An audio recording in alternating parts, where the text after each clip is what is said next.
What's up, everybody? You made it to the final session of Powder Keg Unvalley 2022. It has been an action-packed 2 days. We've had over 1,000 people come through here. We are sending out the final email to everyone to get them to join us here in this last session on Hop In. Thousands of connections, thousands of chat messages. I know because I can see the stats. I hope you have met someone amazing. I hope you've furthered some amazing relationships.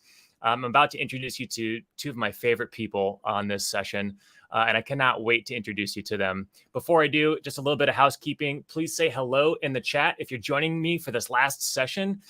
This is Powder Keg Unvalley. If were expecting something else, you're probably in the wrong place, or you're in the right place and you just found us and is destined to be. Welcome to the final session of Powder Keg Unvalley. Again, say hi in the chat. Use the hashtag Unvalley. We're Powder Keg HQ on Twitter. We're Powder Keg Co. on LinkedIn. Yes, we're working on it. At Powder Keg on Instagram and Facebook. Hopefully you've checked out the roundtables, the expo. We are going to leave one-on-one networking open after the session, so don't go anywhere. Keep your beer handy or whatever you're sipping on. We're going to do open one-on-one networking after this final keynote. I do want to give a huge shout out to our friends, Share Your Genius. We're doing some pretty magical things with them later this year. That's just a little teaser. I'm not going to tell you too much about it, but I will tell you about Share Your Genius. They create podcasts for great B2B brands. Their amazing team leverages the brand building playing field for B2B companies looking to create content that isn't boring. I love the alliteration there, but I really botched it. Their amazing team leverages the brand building playing field for B2B companies looking to create content that isn't boring and helps make meaningful connections, tell stories worth selling, and build community. They're a new partnership at Powder Keg. If you couldn't tell, I'm still working on the one-liner. Super excited to introduce our first guest. She is the founder of Share Your Genius. I hope she doesn't hate me too much for how much I botched that one-liner. Please help me welcome to Powder Keg virtual stage, Rachel Downey. Rachel, thanks so much for being here. I'm not mad at you at all. That was amazing. It was something. If you couldn't tell, it is the second day of a 2-day virtual conference, but I am so pumped to be here live with you and Jay Clouse, who is the host and producer at Creative Elements, founder at Creative Companion, and co-host of the Upside FM podcast. He's a veteran to the Unvalley stage.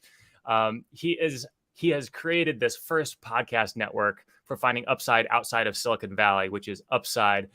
So he has so much context for what's going on outside of the Valley. Please help me welcome Jay Clouse to the virtual stage. Jay, thanks for being here, man. Hey, Matt. Hey, Rachel. Excited to be here. Congrats on another successful Unvalley event. It's a great thing that you guys put together every year. So thank you. Thanks, man. We really appreciate you being here. And we appreciate everyone here in the chat being here. Just so you know, it's live. Nate Miller, I see you. Chad, I see you. Phoenix, Emmy, Jason, Adam, Ethan. Kudos to you, too. Thank you for being here from Colorado, Phoenix, and wherever else you're here from. We've got a whole community of people here. And Rachel and Jay, I wanted to kick things off. We've been asking this question throughout the Unvalley conference. How did you get your first 1,000 true fans? And Jay, I was wondering if maybe you could start us out with that, because you launched the Upside Podcast Network. It's now spread to multiple cities where you have a specific geography where you're covering tech between the coasts in a specific market. How'd that all get started? It really all got started with attending Startup Weekend events here in Columbus, Ohio. My first Startup Weekend that I attended was in 2012. Blew my mind. Did not know that these things were happening or this was possible. And what really happened was it changed my community. It changed the type of people that I was spending time around, and literally the people that I was spending time around. Enjoyed the experience so much that I started organizing the local Startup Weekend events here in Columbus, Ohio. And we were doing, for a couple of years, 3 events per year, which was just wild and intense. And at each of those events, we would have over 100 attendees. So my start with building an online audience, building 1,000 true fans, if I have that many, really came from in-person community through these startup events that we were doing here in Columbus, and then nationally because I started facilitating events as well. So when it came time to launch Upside, our first podcast before it was a network, we actually launched that show at Startup Week Columbus in May 2018. And we had like flyers. I had this horrible, I should have worn the shirt. I had this like horrible one-off shirt design that I put together to talk about it and get people excited about it. And, I still think there's a lot of wisdom in that approach of building online community through building offline community. And then saying like, how do we continue these relationships in a digital space when we're not, face to face all the time? I remember those startup weekends back in the day. I'm curious if anyone in the audience has been to a startup weekend. Rachel, did you ever attend a startup weekend back in the day? Honestly, I feel like I did in Bloomington, but I don't want to say that I was there, but I think that was it. That was where I was. That's awesome. I got a woo from Esprit. Esprit's been to a startup weekend. I know that because I've seen her at one. I love that. I facilitated an event in Lafayette at one point. Oh yeah. Cincinnati, Iowa City. It was very prevalent. Had a strong foothold here in the Midwest. I got a startup weekend Louisville. Yeah, it did have a strong presence. We got some OGs in the house. I love it. I think Bloomington was my first one. Bloomington Startup Weekend 2007.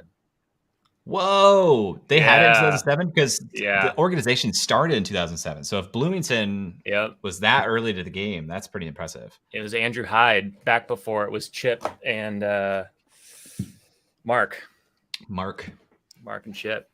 Wild. Yep. Well, Rachel, you're helping all kinds of brands now build their first 1,000 true fans. Mm-hmm. What are some of the things that you've learned launching so many different podcasts for so many different B2B brands? Yeah, I actually think that the sentiment, Jay, that you're talking about is exactly what it is, no matter the medium. I know from a marketing standpoint, you're trying to do one-to-one to then one-to-many. And I think that the way that you start a community, the way that you start building those first 1,000 fans is through one conversation. And so we've seen that over and over again with the clients that we work with is you take one to many, and that allows you to actually build. But the way that you do that truly is like, if I had to say there was a 4-step process or whatever, I would say it's relationship, it's story, it's consistency, and it's not recasting in the sense that you take the same thing you're doing and then repeating it across all the channels or avenues that you have, but it's actually repurposing. And you can only repurpose if you're truly listening to the people that you're connecting with. So that's what I would say kind of could work in terms of like a formula for what you're talking about there, Jay. I love that formula. Relationship, story, consistency, repurposing. I'm going to put that in the chat here. I love that. Talk to me a little bit about the relationship piece of it. Jay, you mentioned doing that in person at startup weekend events. What were some of the things that you learned hosting all of those different events? I remember back in the day, they were even giving some of these training, basically training the trainers, right? Training the moderators of like how to help build relationships, how to create an environment, how to navigate and connect people. What were some of those superpowers that you learned back there doing it in person? Well, from an organizer standpoint, one thing we learned was it was a lot easier to convince pairs or small groups of people to commit to the weekend than it was individuals who didn't know that people they knew were already going to be there. That was a big insight that we didn't realize at the time was an insight. But when I think back to my first event that I went to personally, there was one person that I knew there, and I knew him in terms of I had one conversation with him in the past. So you walk in and it's intimidating. You're around 100 other people who you can see some of them have relationships. You feel like an outsider. And when I started organizing, a big part of our role on Friday nights, the first night that people were there, was to look for those people who didn't have a safety blanket, is what I would call it now. Because I think we've all had the experience of we're going somewhere in person. We drive across town. We might have had a 20-minute commute to get there. we fling open the door, we look around, and we're saying, who do I know here that I can approach right now? And I know I can plant myself next to them and I am safe. And I can, maybe meet some new people from there. But like the first thing we look for when we enter a new space is this level of comfort with somebody we already know. And that's true online as well. But what a lot of online community builders get wrong is there's not this sunk cost of driving across town. When you enter a digital space, people don't necessarily see you enter unless you announce yourself. So it's a lot easier to leave if you're uncomfortable and having a bad experience than it would be in person. Leaving in person is even a little embarrassing because people watch you walk in probably and then watch you walk right back out. So there's this helpful friction that keeps you there. And, in terms of like speed of forming relationships, meeting people and talking in person, there's just no replacement for that in the way that humans connect with one another. And then it's kind of obvious in my mind, the hierarchy beyond that, which is like video-based events, real-time audio-based events, and then digital text. Like that's the hierarchy of how quickly you can form real relationships with people and feel comfortable with them. But there's a pretty big drop-off after, in-person communication, in my opinion. Rachel, anything you'd add to that? Man, Jay, this feels like a hot take a little bit with what you're saying. Because I mean, the way that I define relationship, and I don't think it's my definition, I think it is the definition of somebody's, but it's a connection you feel with something or someone. And the way that you create that connection is honestly through shared story, through a shared thing that you have with somebody.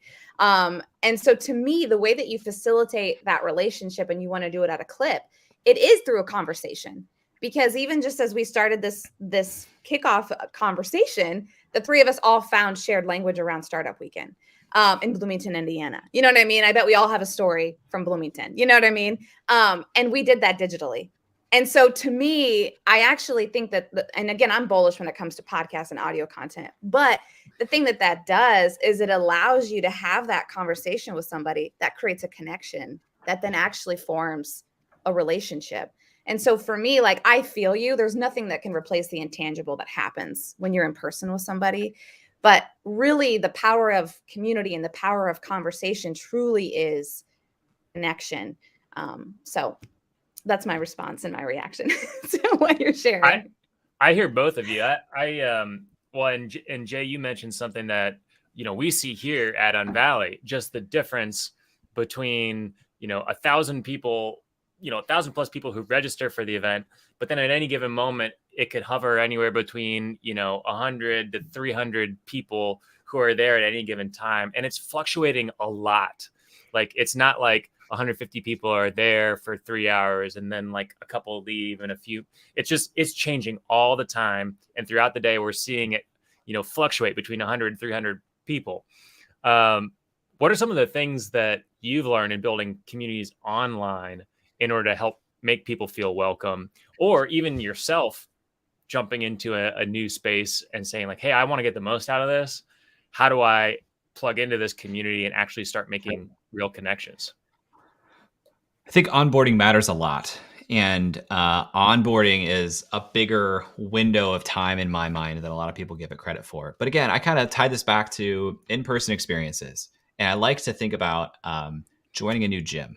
And if you want to take it a step further, let's consider CrossFit. When you join a new gym, you probably were given that idea from a friend. You're probably showing up with somebody right off the bat. Again, that safety blanket. But let's say that you're not. Let's say that you show up and you know a friend goes to this gym and you want to get into shape, so you go to this gym alone. When you walk in the door, there's probably going to be someone to greet you there. And so immediately you're feeling welcomed into the space. That person's probably going to take you on a little bit of a tour around the space, so you know where things are and you feel comfortable within that space. They might even show you how to use the equipment so that you don't hurt yourself doing these terrifying overhead lifts that you do in CrossFit. Along the way, they're probably introducing you to other people who are already in the gym and working out. So you're starting to build new relationships with people there and feel comfortable with other people there. And if you go to that gym for a few weeks, you're going to start to see transformation in yourself. So this is an incredible onboarding experience because you're getting comfortable in the space. You're building connections as part of onboarding. And if you stick with it, you would literally start to see transformation. That type of experience is why people identify with CrossFit so strongly, because it is so powerful for them and it gives them transformation that they can literally see in themselves. They start to think of themselves as a CrossFitter and they'll tell you about it. That is the type of experience you want to deliver to somebody online if you can. And it's not perfect. It's not one-to-one, but I think I've played a meaningful part in online communities today. It's become pretty standard practice to record a video tour of the space and have like a channel guide, because people need to know where things are and how to interact with them, the rules of engagement. So that's just a taste there, but interested to hear Rachel's take as well. Yeah, I think that we underestimate the value of intentionality and thoughtfulness. And it really goes a very long way, especially online, because you can hide behind the curtain, right? of your computer screen, of your phone screen. But as a brand, like when you're in a position to interact with somebody and build those fans, taking the time to actually say hello, to actually ask what they're looking for. Even when you're creating content experiences on a podcast or a video or written content, like asking people what they care about goes way further in them actually sticking around and also giving you the grace, because everybody messes up at some point or another.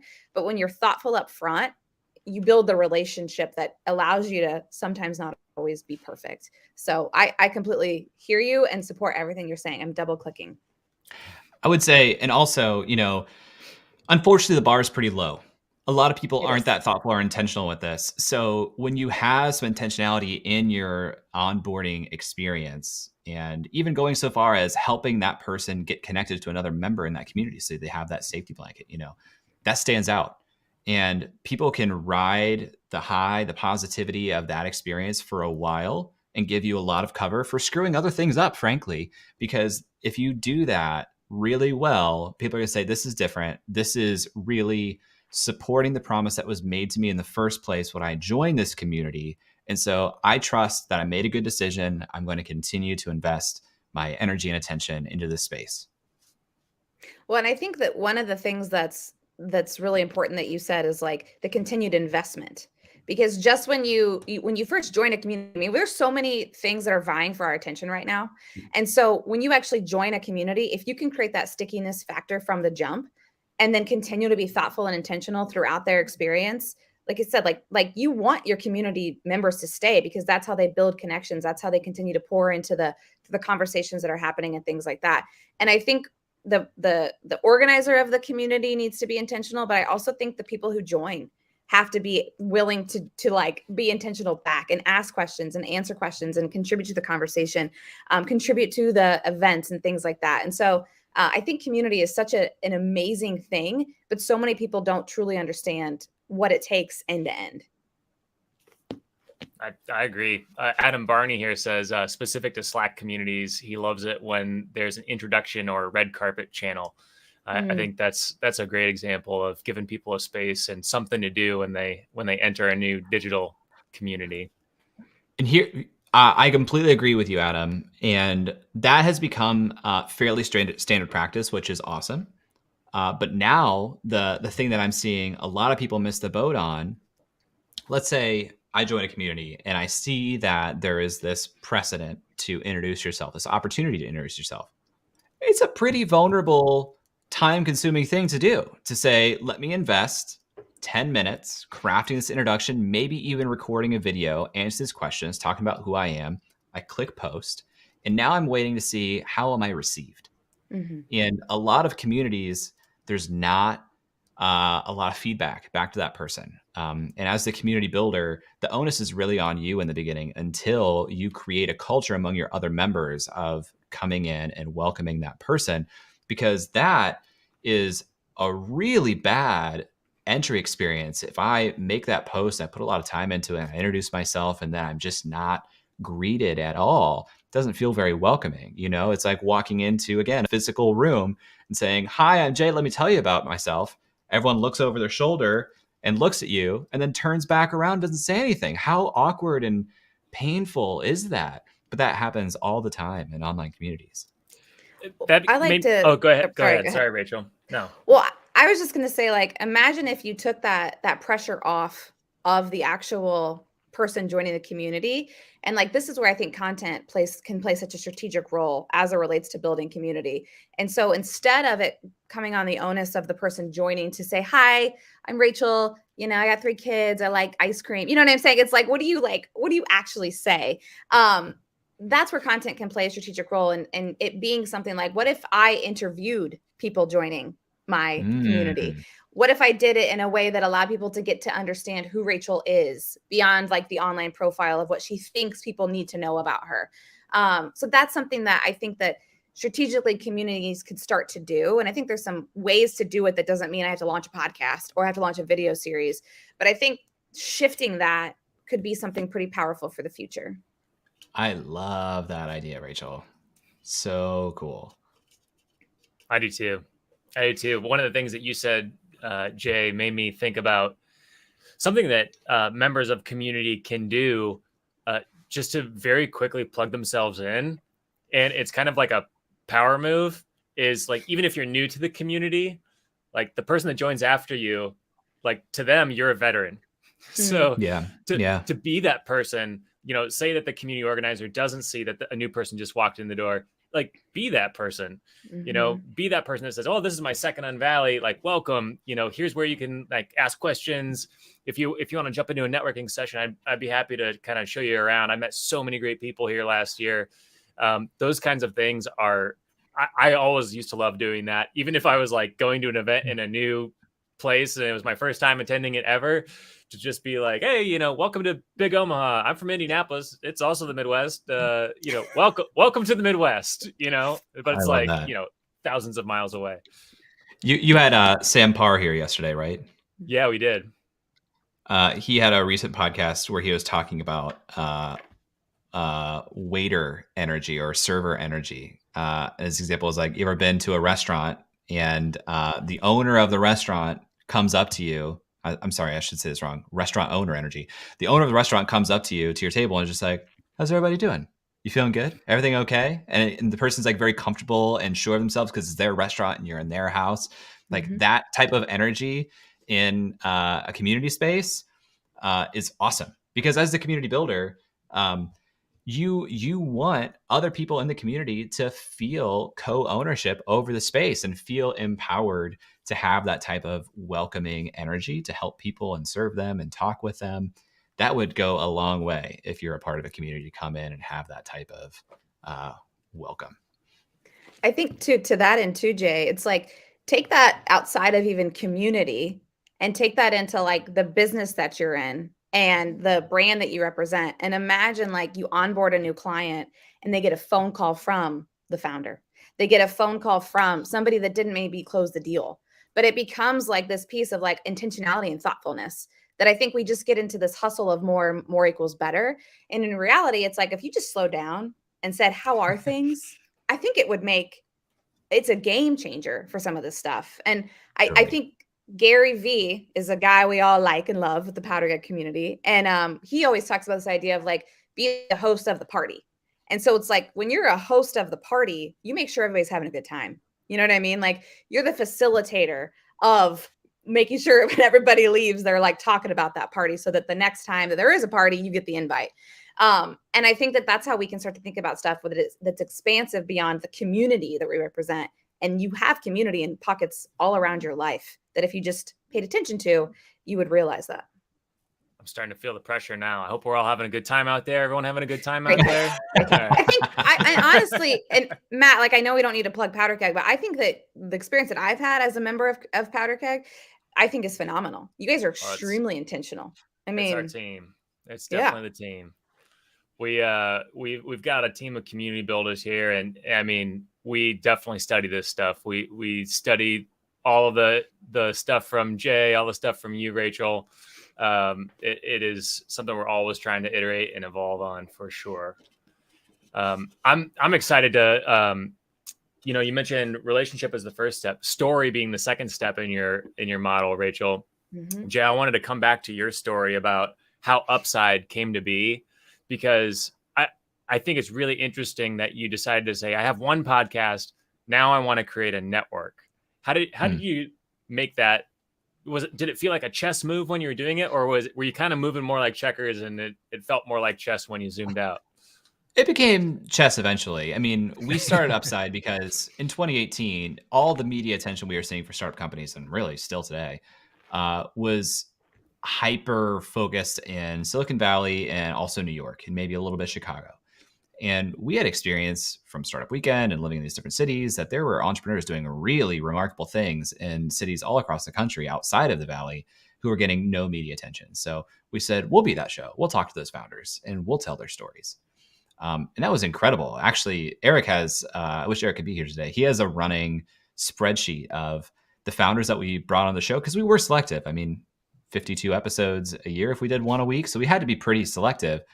And he has a spreadsheet of like the performance of our podfolio over time. And it's pretty ridiculous.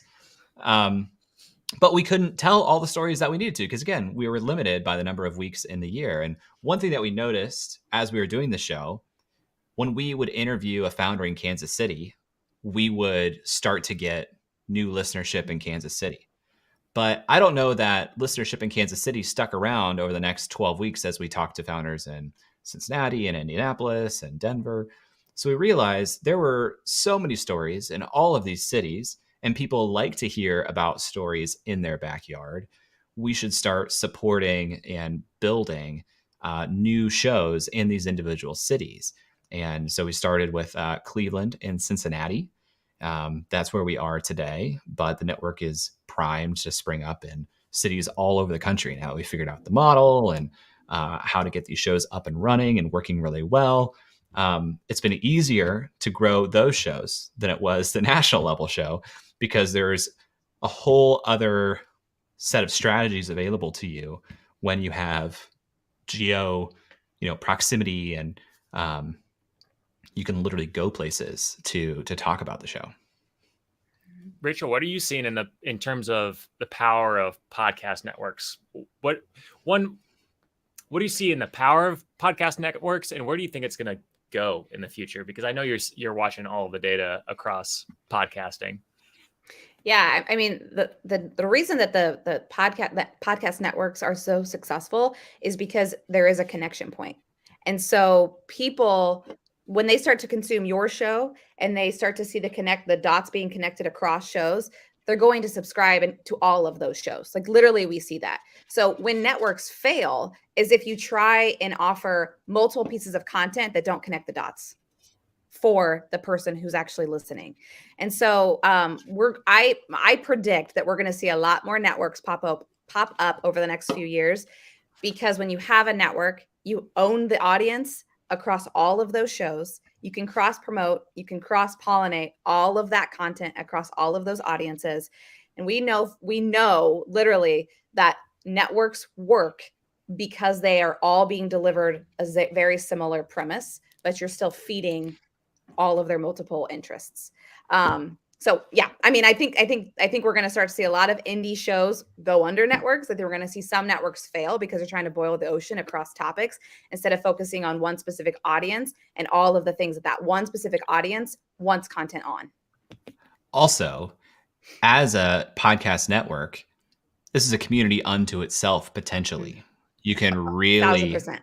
Learn across shows. There's of course also like shared services. There's real like economical efficiencies there, but you can learn across shows. It really resembles like the platform role inside of a venture firm, because you can think of your shows on the network as basically your portfolio, and you want to support your portfolio in whatever way that you can. Well, and the thing that's fascinating is we know that like if you listen to one show that's under one network, you're likely going to listen to the next show under that same network because it's already a trusted entity that you like and have found. And so if I am going to sell one product on one channel and sell it on the other channel, that's two opportunities to essentially validate that product in that example. You are going to see indie podcasters join networks because of those economics that you're talking about, Jay. Like that's just a no-brainer. The distribution channels that you get that are built in by joining a network, again, it's a no-brainer. Like there's so many reasons why people launching a new podcast are going to consider a network option first before launching their own independently. Jay, your show Creative Elements recently hit over 1 million downloads. Congratulations. I believe you launched that as part of a podcast network. Is that right? That's correct. What was that experience like? And what kind of benefits did you see from being a part of a network? I'll start there. It's been awesome. Yeah. It's been really awesome. The biggest ongoing benefit being a part of a network is they have a sales team that has relationships to different agencies representing brands. And so I do next to no selling for the ads that go on my show because they're having more high-level, profitable conversations than I can. Every once in a while, I will have a company or brand come to me and say, how can I sponsor your show? And I'll say, let me introduce you to Ryan. And that's been awesome because that gets me just focused on production. And, you know, when they sign a company that is a good fit for the show, basically comes across my desk as here's the ad creative and here's a timeline you need to be aware of. Please get this back to me by the end of this week so we can get approval on it. Then I send them the finished creative. They manage the inventory and I go back to just having great conversations on the show. Esprit in the chat is talking about the business model and hearing that it's not as profitable as you may think. It really does depend on the shows and how the financial model of the whole network operates. Because if the whole network is based upon ad revenue on a CPM level, then your shows have to have significant downloads individually. Cross-promoting across shows that don't have a lot of downloads individually is not going to drive a lot of listeners to the other shows. So there's like real economies of scale here, but there are certainly thresholds that don't make sense, especially if you are solely playing the ad revenue CPM game. Which I would say don't do. I mean, really, don't do that. And especially if your goal is, it depends on why you have a podcast and then why you're doing a network. But like, there are so many ways to monetize that content that has nothing to do with how many people are actually listening. But that's another topic for another day. It is.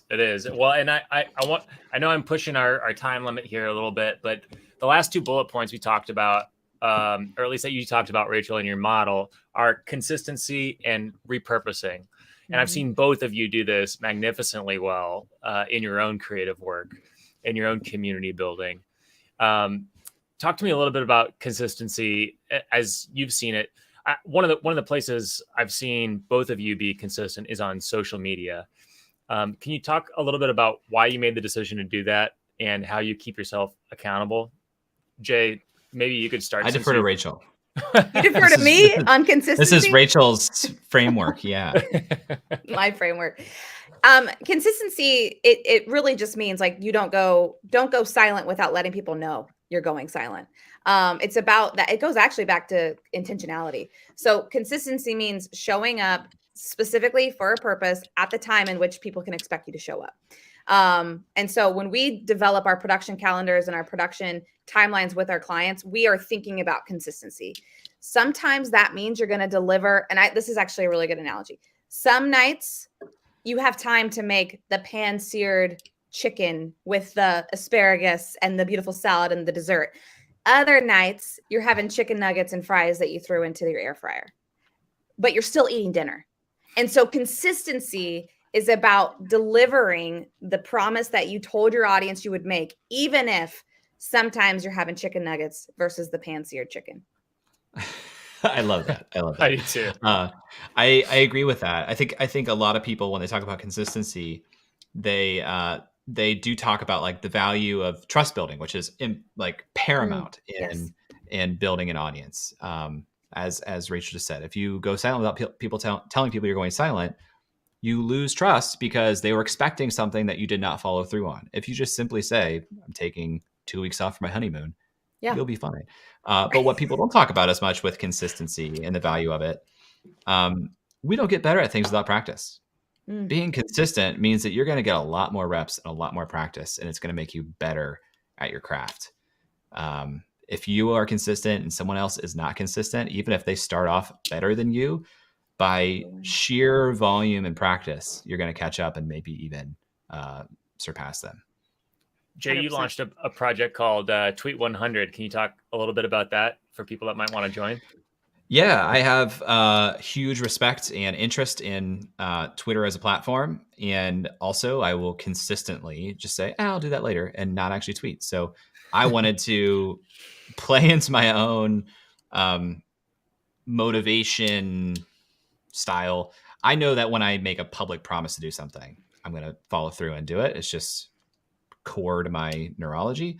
So I made a little challenge, a free challenge called Tweet 100. You can join at tweet100.com so that it's a leaderboard. And every day that you tweet, it captures that and gives you a percentage to show you over a 100-day period, were you able to consistently put out a tweet that you're proud of for 100 days. And it's a public leaderboard. It's a little bit of a competition in that way.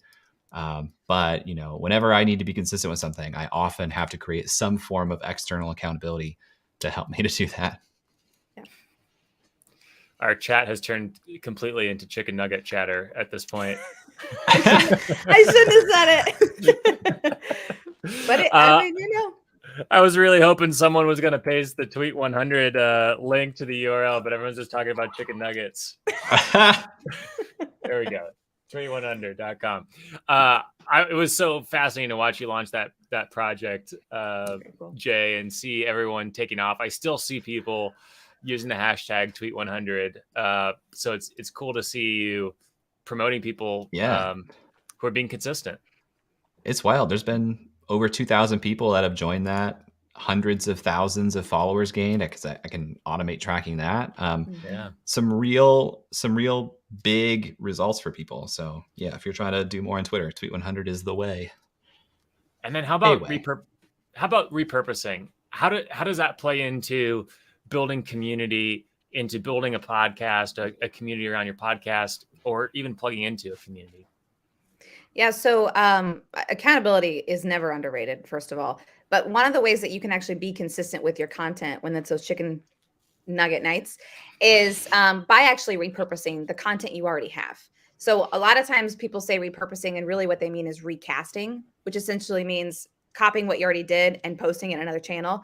I'm saying repurpose it. I'm saying, look, be intentional about the content you're creating, tell a different story using the same content that you have, so you can be consistent by repurposing your content. Love it. Yeah, I'm not as good at this as I would like to yet. I try to do recasting more than repurposing. Although platforms want you to repurpose because you need your stuff to be native to the platform that it's going on to. Yep. And downloading your TikTok and putting it on Reels with a TikTok signature, it's not going to do as well as making a native Reel. I don't know how it plays in a community, but I'm sure there's something there. Well, I think it plays into community, Jay, to your point of people are busy and they miss what you said. And so when you take the opportunity to repurpose something into your community, it allows them to re-engage with content they might have missed. Totally. Jay, one of the things I've seen you do in the past is, we had this question in our community about this. Here's how I answered it. And just being able to, if someone else had the same question, well, here's the answer that I gave to that person. Totally. And that's been a cool thing to watch. It's been cool to watch you continue to grow in your own podcasting efforts, Jay, as you've gone from launching this podcast network Upside to Creative Elements going over 1 million downloads, to launching online communities, and Rachel, all of those podcasts, and including some of what we may or may not be doing together at Powder Keg coming up here with B2B brands and podcasting at Cherry Genius has been awesome. Thank you both for being here to close out Powder Keg Unvalley with us. Yeah, thanks for having me, Matt. Congrats on another big event. Thanks everybody in the chat for hanging out with us, being here. Made me feel very loved and seen. So thank you. You are loved and seen, Jay. So are you, loved Rachel. And seen. Intentionality and thoughtfulness. Way to wrap a bow on it. You're the pan-seared chicken of this entire event. That's great. Thank you both so much. I'm going to wrap up with a couple of announcements. I do want to shout out some of the community members here. But Rachel, Jay, thank you so much for being here. Looking forward to catching up soon. Thanks, everybody. Don't go anywhere, team.